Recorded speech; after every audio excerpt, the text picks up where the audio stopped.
الحمد لله نحمده ونستعينه ونستغفره ونؤمن به ونتوكل عليه ونعوذ بالله من شرور أنفسنا ومن سيئات أعمالنا من يهده الله فلا مضل له ومن يضلل فلا هادي له ونشهد أن لا إله إلا الله وحده لا شريك له ونشهد أن سيدنا وسندنا وحبيبنا وشفيعنا ومولانا محمدا عبده ورسوله صلى الله تعالى عليه وعلى آله وأصحابه وبارك وسلم أما بعد فأعوذ بالله من الشيطان الرجيم بسم الله الرحمن الرحيم فطرة الله التي فطر الناس عليها لا تبديل لخلق الله ذلك الدين القيم ولكن أكثر الناس لا يعلمون منيبين إليه واتقوه واقيموا الصلاة ولا تكونوا من المشركين قال النبي صلى الله عليه وسلم كل مولود يولد على الفطرة فأبواه يهودانه أو ينصرانه أو يمجسانه أو كما قال عليه الصلاة والسلام صدق الله وصدق رسوله النبي الكريم. میرے محترم بزرگ اور دوستو،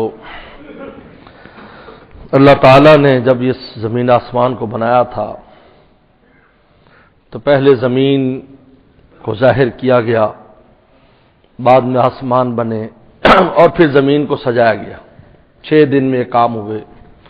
2 دن میں زمین پھیلائی گئی، بنائی گئی. 2 دن میں آسمان بنائے گئے اور سجائے گئے، اور پھر 2 دن میں دوبارہ اس زمین کو سجایا. پہاڑ رکھے، نہریں رکھی، دریا، سمندر، یہ ساری چیزیں اس میں رکھی. احادیث میں آتا ہے کہ اللہ تعالیٰ نے جیسے قرآن مجید نے کہا ہے کہ جب آسمان زمین بنائی اور آسمان بنائے تو اللہ تعالیٰ نے ان سے کہا ایتیا طوعن او کرہا، اے آسمانوں اے زمینوں میری مانو، چاہے مجبوراً مانو چاہے خوشی سے مانو، میری ماننی پڑے گی. ایتیا طوعن او کرہا قرآن کہہ رہا ہے. خطاب کیا اللہ تعالیٰ نے تو زمین آسمان بولے بند کر لیں، فونوں کو بند کر لو. بھائی مسجد میں آتے ہی فون بند کر کے آئے کرو، آداب کے تقاضا ہی. تو میری مانو، زمین آسمان سے کہا. قرآن نے کہا تئینا طائعین، قالتا، زمین آسمان نے کہا، ساتوں آسمانوں نے، ساتوں زمینوں نے کہا کہ ہم خوشی خوشی آپ کی مانیں گے. احادیث میں آتا ہے کہ سب سے پہلے زمین کس نے سب سے پہلے زمین آسمان کے کس حصے نے سب سے پہلے یہ بات کہی تھی کہ ہم آپ کی مانیں گے؟ سب سے پہلے کہاں سے صدا بلند ہوئی تھی؟ تو مفسرین نے لکھا کہ سب سے پہلے خانہ کعبہ کی جگہ سے صدا آئی تھی، اللہ ہم خوشی خوشی آپ کی مان کے چلیں گے.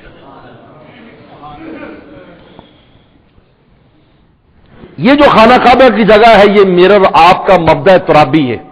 میں اور آپ جس مٹی سے بنے ہیں اس کا مرکز یہ زمین ہے جہاں پر آج اللہ کا گھر ہے. ہمارا مبدأ ترابی،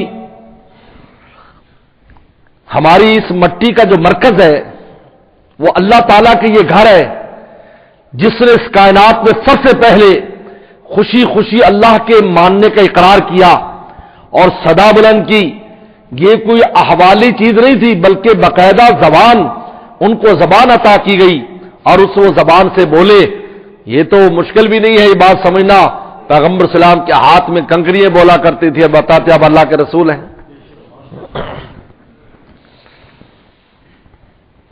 تو جب یہ ہمارا مبدأ ترابی ہے تو قرآن نے اسی کو بیان کیا فطرت اللہ التی فطر الناس علیہا، جس طرح تمہارے مبدأ ترابی نے سب سے پہلے میری مان کر چلنے کا اقرار کیا تھا، انسانوں تمہاری بھی فطرت ہم نے ایسی بنائی ہے کہ اگر یہ ماحول تم کو خراب نہ کرے تو تم اللہ رسول کی مان کی چلو گے. اسی کا نام فطرت ہے. ہماری فطرت میں اللہ کی ماننا ہے، ہماری فطرت میں فرما برداری ہے، ہماری فطرت میں اللہ تعالیٰ کی محبت ہے، ہماری فطرت میں اللہ رسول کا عشق ہے. یہ انسان کی فطرت ہے، ہماری فطرت میں اسلام ہے. اس لیے پیغمبر صاحب فرمایا کل مولود یولد الفطرہ، ہر بچہ فطرت اسلام پر پیدا ہوتا ہے. اسلام کیا ہے؟ فرما برداری کا نام ہے. اذ قال له رب اسلم، ابراہیم السلام اللہ نے کہا اسلم، فرما بردار کا اسلمت رب العالمین، اللہ میں فرما بردار ہوں.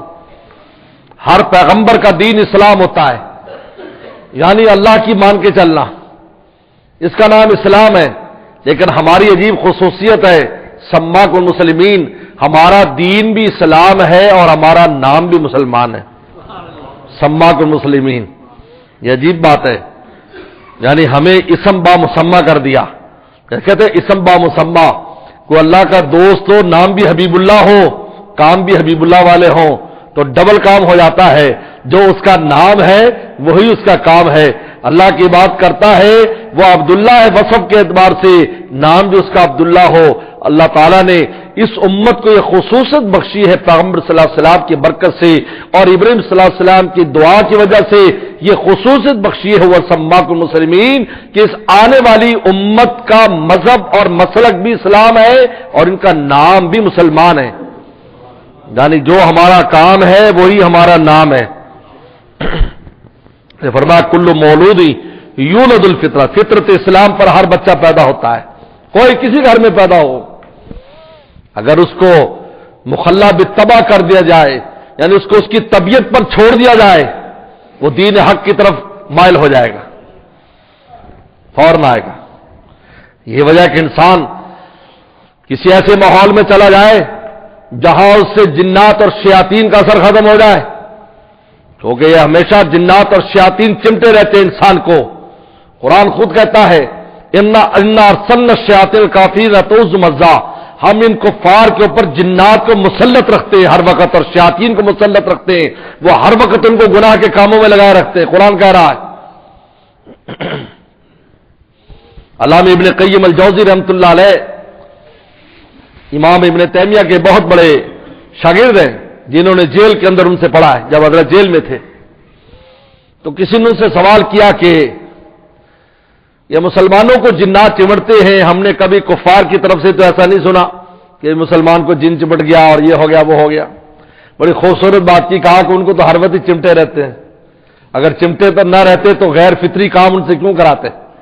اب بتائیے دنیا میں کون سا کافر ایسا ہے جو فطری کام کر رہا ہو؟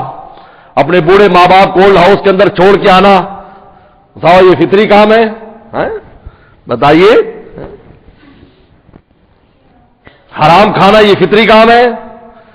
کیا کیا کام وہ کرتے ہیں، بس اب میں تفصیلات نہیں بتاتا. یہ کوئی فطری کام ہے جو کر رہے ہیں؟ فطرت بھی ان سے نفرت کرتی ہے، وہ کام کرتے ہیں. پیشاب پی رہے ہیں، یہ فطری کام ہے؟ مجھے بتائیے. اور کیا بس تفصیلات آپ مجھ سے زیادہ جانتے ہوں گے. کون سا کام فطری ہے؟ کہتا ان پر تو مستقل مسلط ہے، تم پر تو کبھی آتے ہیں. یہ دلیل ہے کہ تم پر ہر وقت فرشتے رہتے ہیں، جب کبھی پیرا ہٹتا ہے تو شیاطین اور جنات طاری ہو جاتے ہیں، ورنہ ہر وقت تم فرشتوں کے پیرے کے اندر ہو. حدیث شریف میں آتا ہے ایک آدمی پر چھ پہرے، لہو موقبات، قرآن نے کہا 6 فرشتے ہم مسلمان کے ساتھ 6 فرشتے رکھتے ہیں جو اس کو حفاظت کرتے ہیں ان سے. ان پر تو مستقل چمٹے ہوئے ہیں، ان کی تم کیا بات کرتے ہو؟ یہاں تو کبھی کبھار آتے ہیں. تو رسول اللہ صلی اللہ علیہ وسلم نے ارشاد فرمایا کہ پھر یہ جو فطرت اس کو خراب کون کرتا ہے؟ فَأَبَوَاهُ يُحَوِّدَانِهِ، فرمایا سب سے پہلے گھر سے شروع ہوتا ہے معاملہ. گھر کا ماحول اس کو یہودی بناتا ہے، اس کو عیسائی بناتا ہے، اس کو مجوسی بناتا ہے. اگر اس کو فطرت پر چھوڑ دیا جاتا تو وہ دین کی طرف راضی ہوتا، وہ اسلام پر چلتا، وہ دین پر چلتا. فَأَبَوَاهُ سب سے پہلے گھر سے، گھر کا ماحول ہے. یہ جس پر ہم میں اور آپ توجہ نہیں دیتے نا گھر کے ماحول کو، جیسا کیسا بھی ٹھیک ہے چل رہا ہے، یہیں سے بچہ اثر لیتا ہے، یہیں سے اس کی فطرت خراب ہوتی ہے. اور وہ فطرت وہ ہے جو اتنی بڑی نعمت ہے، اللہ اکبر، جس فطرت میں اللہ تعالیٰ نے الستو بربکم کا عہد لے کر اپنی محبت کا بیج رکھا ہے، اس بیج کو ہم بڑی آسانی کے ساتھ ماحول کی وجہ سے خراب کر دیتے ہیں. اگر وہ فطرت پر چلتا وہی درخت بنتا، یہی بچہ خدا کا عاشق بنتا، اللہ کا ولی بنتا. پتہ نہیں کہاں سے کہاں یہ چلا جاتا. اب ابواہ یحودانی، ماں باپ یہودی بناتے ہیں، اس کے بعد پھر ماحول بناتا ہے، ماحول جس ماحول میں وہ آتا جاتا ہے. بچپن ہی سے رجحانات، یعنی عجیب بات ہے، بچوں کو سجاد جا کہتے ہیں بالکل انگریز لگ رہا ہے، استغفر اللہ ایسے لگ رہا ہے کہ انگریز لگ رہا ہے. یہ آپ کیا کر رہے ہیں؟ آپ اس کی فطرت خراب کر رہے ہیں. اس کے اندر جو اللہ تعالی نے نعمت دی ہے، یہ فطرت کی نعمت تو معمولی نعمت نہیں ہے کہ اللہ تعالی نے ویسے ہمیں آسمان سے زمین پر بھیج دیا، ایسا نہیں ہے، بلکہ اللہ تعالی نے اپنی محبت کا بیج بھی ہم میں رکھا اور فطرت اسلام پر ہمیں زمین پر بھیجا ہے. اب اگر کوئی اعلیٰ بیج ہو تو اب زمین کا کام ہے، اور اس زمین کے اندر جو کاشت کرنے والے کا کام ہے کچھ بیج کی حفاظت کرے اور اس میں سے جیسا پھل نکلنا چاہیے ویسا نکالنے کی کوشش کرے. اس لیے فرمایا کہ فطرت اللہ کا مطلب کیا ہے؟ اللہ کی فطرت کی حفاظت کرو. یہاں مانا کیا ہے؟ فطرت اللہ التی فطر الناس علیہا، اے لوگوں اس فطرت کی حفاظت کرو جس فطرت پر اللہ نے تمہیں پیدا کیا ہے. انسانوں کو اس کی حفاظت کرو، اس کو ضائع مت ہونے دو. لا تبدیل لخلق اللہ، اللہ کی خلقت کو تبدیل نہ کرو. اللہ نے تو تمہیں مسلمان پیدا کیا ہے، اللہ نے تمہیں اپنا عاشق بنایا ہے، اللہ نے اللہ رسول کا عشق تمہاری فطرت میں رکھا ہے. اس لیے قرآن مجید نے دوسرے مقام پر کہا قل ان کنتم تحبون اللہ، اے لوگوں اگر تم اللہ سے محبت کرتے ہو، اللہ سے محبت کرتے ہو، اگر کے ساتھ یوں کہا کہ اللہ سے محبت کرنا تمہارا فطری تقاضا ہے، کیونکہ تم جس مٹی سے بنے ہو وہاں اللہ نے اپنا گھر بنایا ہے، تجلیات کا مرکز بنایا ہے. پورے عالم میں سب سے زیادہ تجلیات اور انوارات جس جگہ پر اترتے ہیں وہ خانہ کعبہ کی زمین ہے، اور دنیا کا وسط ہے، اللہ کا عرش کا بالکل وسط ہے. بیت المعمور بالکل اس کے اوپر ہے. کہتے ہیں بیت المعمور اگر اتارا جائے تو پورا خانہ کعبہ کی بلڈنگ کے اوپر اترے گا. وہاں سے اس مرکز سے تمہاری مٹی ہے. یہی وجہ ہے کہ خانہ کعبہ کی محبت بھی فطری ہے. ہر آدمی کو اللہ تعالیٰ کے گھر سے محبت ہوتی ہے. یعنی اس زمانے میں جب لوگ مسلمان نہیں بھی تھے تب بھی جایا کرتے تھے، تب بھی جاتے تھے، اور پورے عالم میں اتنا احترام پایا جاتا تھا. لیلاف قریش اٹھا کر دیکھے، پورے عالم میں اس گھر کا ایسا احترام، یہ نہیں کہ وہ مسلمان تھے، ان کا کوئی بھی مسلک تھا، چاہے بت پرست تھے، چاہے ستاروں کو پوجنے والے تھے، درختوں کو پوجنے والے تھے، لیکن پوچھتے کہاں سے آئے ہو؟ کہا کہ میں اللہ کے گھر کا پڑوسی ہوں، میں مکہ کا رہنے والا ہوں. ڈاکو ہوتے تھے، ڈاکہ مارنے والے. پوچھتے قافلہ کہاں سے آ رہا ہے؟ کہا یہ قافلہ مکہ والوں کا ہے، خدا کے گھر کے پڑوسیوں کا ہے. کہا بالکل ڈاکہ نہ مارنا، یہ قابل احترام ہے. اب مجھے بتاؤ کیسی محبت پورے عالم میں پھیلائی تھی اس گھر کی اللہ تعالیٰ نے. بتائیے آج فطرت کی خرابی اس حد تک پہنچ گئی ہے. ہمارے بہاولپور کے ایک مولوی صاحب کو ڈاکو لے گئے تو وہ بیچارہ مولوی صاحب وہ کہتے کہ یہ جو دوستی ہوتی ہے نا، یہ دوستی بڑی کبھی خطرناک ہو جاتی ہے. مولوی صاحب اصل میں عصر کے بعد جا کر بیٹھ جاتے، وہ دکانیں وہاں پر ہے میڈیکل سٹور کے سامنے، وہاں بڑی بڑی دکانوں پر بیٹھ جاتے. ڈاکو وہاں پھرتے رہتے تھے جو جاسوسی کرنے والے. ان کا یار یہ بھی کوئی سیٹ صاحب ہے یہ جو یہاں پھر رہا ہے صحبت کا کتنا اثر ہے. تو اس کے پیچھے رہے. وہ جب انہوں نے صادقہ باغ کی طرف گئے تو وہاں پکڑ لیا اور لے گئے جنگل میں. وہ خاص جنگل ہے وہاں پر سندھ کا. انہوں نے مجھے خود بتایا. انہوں نے کہا میں نے کہا مجھے قرآن مجید دے دو. قرآن مجید چلو کہتے مجھے زنجیروں سے باندھا ہوا تھا، مجھے مارتے تھے کہ تم تیرے پاس بہت پیسہ ہے جلدی سے پیچھے سے فون کر 50 لاکھ لا اور یار میں مولوی صاحب کہنے نہیں تو فلانی دکان پر ہم نے دیکھا فلانی تو وہاں سودے بازی کرتا تھا، تو سپلائر ہے، بہت بڑا سپلائر ہے، اور جیب میں کارڈ بھی تھے دکانوں کے کارڈ، اور کہا تو سپلائر ہے۔ میں نے کہا قرآن مجید ہی دے دو، وہ ایسی خلوتوں میں قرآن بہت بڑا سہارا ہوتا ہے، یاد رکھو بہت بڑا سہارا۔ عجیب اللہ نے ہمیں کتاب دی ہے، کیسی ایسی خلوتیں تکلیفیں آ جائیں، تلاوت قرآن شروع کر دو، ایسے دل کھل جائے گا آپ کا۔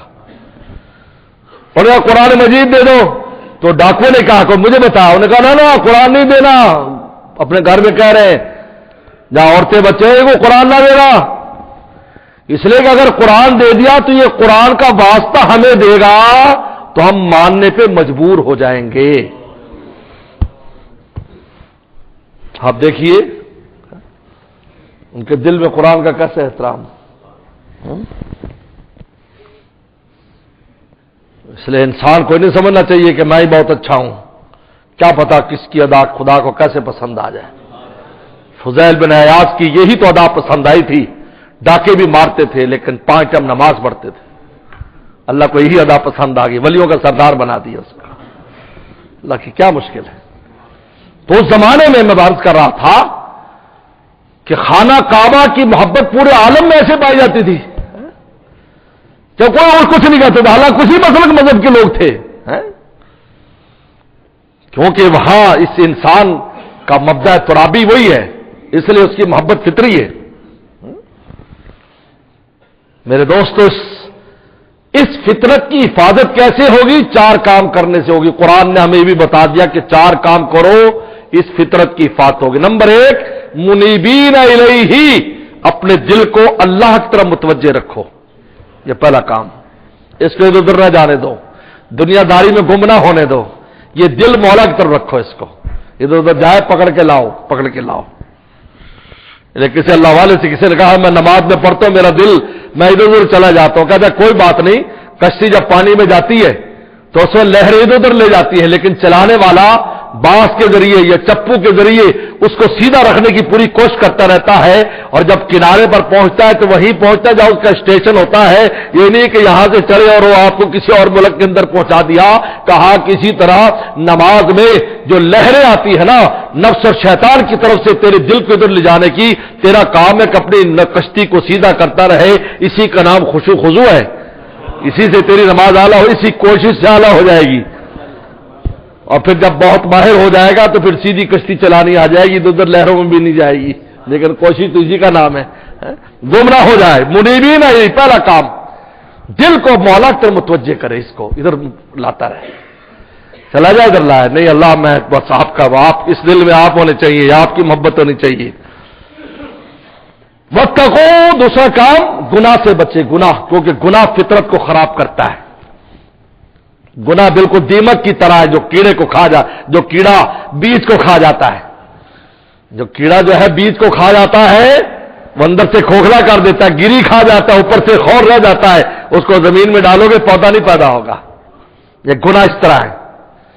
واتقوہ، گناہ سے بچو، واقیموا الصلاۃ، نمبر 3 نماز قائم کرو، نماز قائم کرو۔ نماز کی خاص طور پہ اس لیے تاکید کی کہ اسلام کی بنیاد جن 5 چیزوں پر ہے ان میں شہادت زندگی میں ایک بار پڑھ لینا کافی ہے، روزہ سال کے بعد آنا ہے، حج سب پر نہیں ہے، زکات سب پر نہیں ہے، ان 5 میں سے، ان 5 ستونوں میں سے ایک نماز ہے جو ہم کو روزانہ ادا کرنی ہے، باقی 4 چیزیں تو ہمیں روزانہ ادا ہی نہیں کرنی۔ فرمایا اقیموا الصلاۃ، اگر تم چاہتے ہو اپنی فطرت کی حفاظت کرنا تو نماز کی پابندی کرو، اقامت صلاۃ، جماعت سے پڑھنے کی کوشش کرو، پورے آداب کے ساتھ پڑھنے کو، اقیموا الصلاۃ ولا تکونوا من المشرکین۔ چوتھا کام شرک سے دور رہو، شرک جلی بھی، غیر اللہ کو سجدے کرنا، غیر اللہ کو حاجت روا ماننا، اور شرک خفی بھی کہ ریاکاری کرنا، مخلوق کے لیے نیکی کرنا، ولا تکن مشرکین، شرک نہ کرو، دکھاوے کے لیے نہ کرو، نہ دکھاوے کے لیے نیکی کرو، نہ دکھاوے کی وجہ سے نیکی چھوڑو۔ سن لو، حاجی امداد اللہ مہاجر مکی رحمۃ اللہ علیہ سے کسی نے کہا حضرت میں تسبیح کر رہا ہوتا ہوں کوئی آ جاتا ہے تو میں تسبیح چھپا لیتا ہوں، یہ کہے گا بڑا صوفی بنا ہوا ہے۔ فرمایا کہ اس کا نام بھی ریا ہے، کیونکہ تو مخلوق سے متاثر ہو گیا۔ نیکی میں مخلوق سے متاثر ہونے کا نام ہی ریاکاری ہے، چاہے کرنے میں ہو چاہے نہ کرے۔ سن لو آج یہ گر کی بات، لہذا اگر آپ نیکی کر رہے ہیں کوئی آ گیا تو اس حدیث کو سامنے رکھو۔ حضرت ابو ہریرہ رضی اللہ تو فرماتے ہیں اللہ کے نبی صلی اللہ علیہ وسلم میں رات کو چھپ کر نماز پڑھ رہا ہوتا ہوں، اچانک کو گھر والے اٹھ جاتے ہیں یا کوئی مسافر دوست رات کو آ جاتا ہے تو میرے دل میں خوشی سی بھی آ جاتی ہے، بھئی اس نے مجھے اچھی حالت میں پایا کہ میں نماز پڑھ رہا تھا، یہ ریاکاری تو نہیں۔ آنے فرمایا تجھے ڈبل اجر ملے گا، تجھے چھپا کے نیکی کرنے کا بھی اجر ہے اور دکھا کے دوسروں کو ترغیب دینے کا بھی اجر ہے۔ واہ واہ، رسول اللہ علیہ وسلم نے کیسے عجیب بات فرمائی کہ اگر تیرے دل میں بات آ جاتی ہے کہ یار چلو میں تلاوت کر رہا تھا، میرا دوست آیا ہے تو اس نے دیکھا بھی میں تلاوت کر رہا ہوں، اچھی حالت میں مجھے دیکھ لیا، ہو سکتا ہے کہ میں موبائل کے اوپر کوئی ایسی چیٹنگ کر رہا ہوں کہ مجھے دیکھ لے، اللہ مجھے معاف فرمائے، تو میں تلاوت کر رہا تھا اس نے مجھے دیکھ لیا، اگر دل میں ایسی خوشی آ گئی، فرمایا کہ خوشی مضر نہیں ہے، اصل ریاکاری مخلوق کے لیے نیکی کرنا یا مخلوق کی وجہ سے نیکی چھوڑنے کا نام ہے۔ اللہ نے فرمایا اپنی فطرت کی بات چاہتے ہو 4 کام کرو، 4 کام منیبین الیہ، اس دل کو مولا کا بنا کے رکھو، واتقوہ، گناہ سے، ان اعضاء کو گناہ سے بچاؤ، گناہ سے بچ کیا ہے؟ اعضاء کو بچاؤ، گناہ، آنکھ کو بچاؤ، زبان کو، ہاتھ پاؤں، گناہ سے بچاؤ، اور اقیموا الصلاۃ، نماز قائم کرو، ولا تکونوا مشرکین، شرک نہ کرو، ایسا کوئی کام نہ کرو جو اللہ کی جو چیز اللہ کے لیے خاص ہے اس میں کسی مخلوق کو شامل نہ کرو۔ وآخر دعوانا ان الحمدللہ رب العالمین۔